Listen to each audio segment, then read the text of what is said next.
नमस्कार साथियों, smart scholars YouTube channel में आपका स्वागत है। आज हम भारत के संविधान के अंतर्गत एक नए टॉपिक पर चर्चा शुरू करेंगे। आज का हमारा टॉपिक है भारत का स्वतंत्रता अधिनियम। यह अधिनियम ब्रिटिश संसद में कब लाया जाता है तथा कब यह पारित होता है और इस अधिनियम की मुख्य बातें कौन कौन सी है, बिंदुवार हम इसकी चर्चा शुरू करेंगे। तो चलिए, ऐसे विद्यार्थी जो आज ही इस चैनल से जुड़े हुए हैं उन्हें बता देना आवश्यक जान पड़ता है कि ऐसे विद्यार्थी जो संविधान को पढ़ना चाहते हैं उससे संबंधित अब तक हमने 4 वीडियो बना दिया है। विश्व का पहला संविधान कहाँ बना उस पर हमने चर्चा कर ली। क्रिप्स मिशन को हमने पढ़ा दिया, माउंट बेटन योजना को पढ़ा दिया, कैबिनेट मिशन को पढ़ा दिया। आज हम लोग भारत का स्वतंत्रता अधिनियम पढ़ने वाले हैं। इसके पहले हमने माउंट बेटन योजना को पढ़ाया है, जिसमें भारत का विभाजन हो जाता है और पाकिस्तान का जन्म होता है। तो ऐसे विद्यार्थी पहले माउंट बेटन को योजना को जान लें ताकि भारत स्वतंत्रता अधिनियम को समझने में उन्हें आसानी होगी। जैसा कि माउंट बेटन योजना में हमने ये अब तक जाना कि भारत का विभाजन होकर के पाकिस्तान नए राष्ट्र का जन्म होता है। कैसे होता है? वो माउंट बेटन योजना के तहत भारत का विभाजन हो जाता है। माउंट बेटन योजना को मूर्त रूप देने के लिए, कौन सा मूर्त रूप या वास्तविक स्थिति प्रदान करने के लिए ब्रिटिश संसद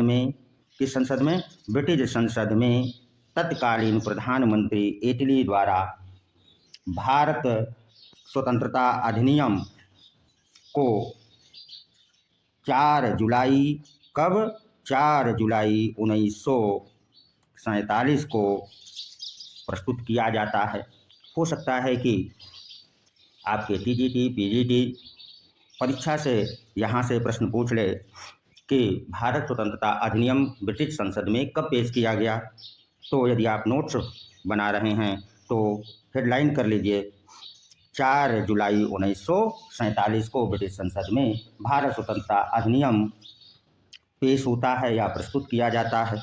और जैसा कि आप यहाँ चित्र में ब्रिटिश संसद को देख रहे हैं, इसी संसद ने 18 जुलाई, कब 4 जुलाई को पेश होता है और 18 जुलाई यानी कि 14 दिन के अंदर ब्रिटिश संसद द्वारा भारत स्वतंत्रता अधिनियम को स्वीकृति प्रदान कर दी जाती है।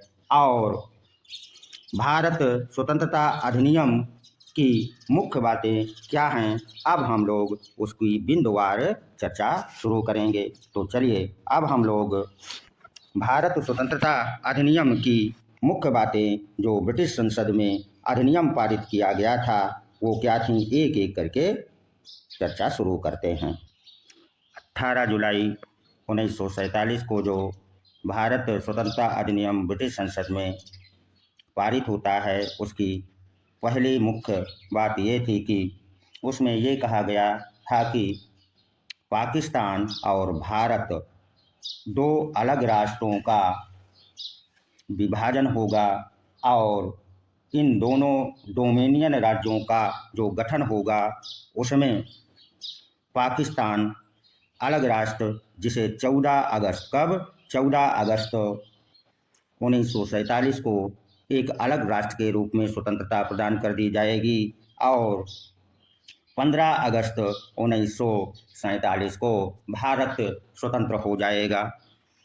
जैसा कि हमारा स्वतंत्रता दिवस 15 अगस्त 1947 को भारत आज़ाद हुआ और प्रत्येक वर्ष हम स्वतंत्रता दिवस मनाते हैं, उसी प्रकार पाकिस्तान ठीक एक दिन पहले 14 अगस्त को अपना स्वतंत्रता दिवस मनाता है। वो किसके तहत हम मना रहे हैं? वो भारत स्वतंत्रता अधिनियम के कारण हम ऐसा कर पा रहे हैं, क्योंकि हमको 15 अगस्त को स्वतंत्रता मिलती है और पाकिस्तान को हमसे एक दिन पहले स्वतंत्र राष्ट्र बना दिया जाता है। अब हम स्वतंत्रता अधिनियम की दूसरी मुख्य बातों को भी जान लें कि दूसरी मुख्य बात क्या थी। जो दूसरी मुख्य बात थी उसमें पाकिस्तान और जो भारत दोनों के लिए अलग अलग संविधान सभा के गठन की बात कही गई थी कि दोनों राष्ट्र अपने अपने लिए अलग से संविधान सभा का गठन करेंगे। किंतु आगे स्वतंत्रता अधिनियम में ये कह दिया गया, किंतु नए संविधान बनने तथा लागू होने तक वर्तमान संविधान सभा, जिसका चुनाव जुलाई 1946 में हो गया था और 389 सदस्य उसमें थे, विधानमंडल के रूप में अर्थात संसद के रूप में 1935 के एक्ट, किस एक्ट के तहत, 1935 एक्ट के तहत अर्थात अधिनियम के तहत कार्य करती रहेगी जब तक दोनों राष्ट्र अपने अपने लिए अलग अलग संविधान सभा का गठन करके अपने लिए संविधान नहीं बना लेते हैं। अब हम लोग संविधान सभा की भारत और पाकिस्तान के लिए जो स्वतंत्रता अधिनियम में तीसरी मुख्य बात कही गई थी उस पर भी चर्चा कर लें। तीसरी बात ये कही गई थी कि जो देशी रियासतें थीं उस समय, वो चाहें तो भारत में सम्मिलित हों या पाकिस्तान में, उन्हें यह स्वतंत्रता होगी कि वो चाहें तो भारत में सम्मिलित हों या पाकिस्तान में। तो ये स्वतंत्रता अधिनियम की तीसरी मुख्य बात थी। अब हम लोग स्वतंत्रता अधिनियम की चौथी मुख्य बात पर भी चर्चा करने की, जो स्वतंत्रता अधिनियम 18 जुलाई 1947 को पारित किया गया था ब्रिटिश संसद में, उसकी चौथी बात क्या थी।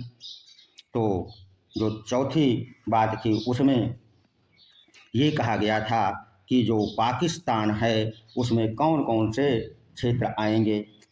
तो पहला पूर्वी बंगाल का क्षेत्र पाकिस्तान को मिलना था, दूसरा पंजाब का पश्चिमोत्तर क्षेत्र पाकिस्तान को मिला, फिर चौथा प्रांत जो था सिंध प्रांत वह पाकिस्तान में चला जाता है, और पांचवा पश्चिमोत्तर सीमा प्रांत अर्थात भारत की जो पश्चिमोत्तर सीमा पर स्थित जितने भी प्रांत थे वे पाकिस्तान को मिले, तथा असम का सिलहट जिला पाकिस्तान को मिला।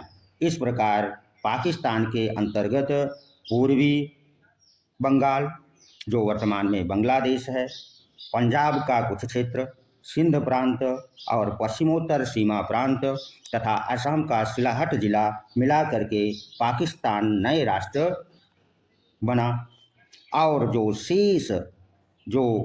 शेष भाग भारत का बचता है वो भारत में रहा। इस प्रकार भारत का विभाजन प्रांतों के आधार पर हो गया। अब स्वतंत्रता अधिनियम की पांचवी मुख्य बात क्या कही गई थी उसे भी जान लें। तो पांचवी बात में इस बात का उल्लेख था कि पाकिस्तान और भारत जो दो अलग राष्ट्र बनेंगे, इन दोनों के लिए अलग अलग गवर्नर जनरल होंगे, इन दोनों के लिए पृथक पृथक गवर्नर जनरल नियुक्त होंगे। पाकिस्तान के गवर्नर जनरल बने, कौन बनता है यह भी जानना जरूरी है।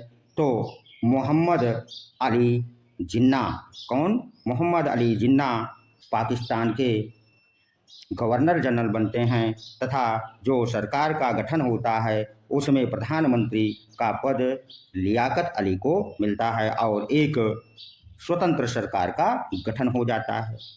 अब भारत में सरकार का गठन कैसे होता है, कौन प्रधानमंत्री बनता है इस भारत स्वतंत्रता अधिनियम के तहत, और गवर्नर जनरल कौन होते हैं इसको भी हम लोग जान लेते हैं।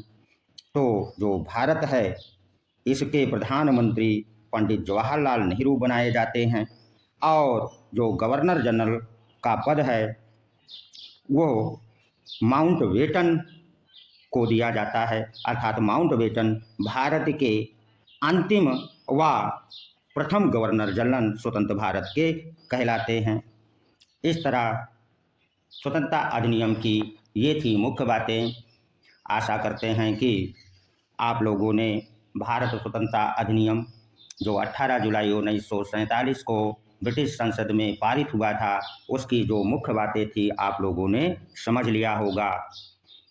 यदि यह वीडियो आपको अच्छा लगता है तो इसे सब्सक्राइब अवश्य कर दें ताकि हमारा मनोबल भी बढ़ता रहे और अधिक से अधिक छात्रों को इसे शेयर भी कर दें ताकि वह पीजीटी या असिस्टेंट प्रोफेसर परीक्षा की तैयारी कर रहे हैं तो उन्हें इसका अधिक से अधिक लाभ हो सके, यही हमारा उद्देश्य है।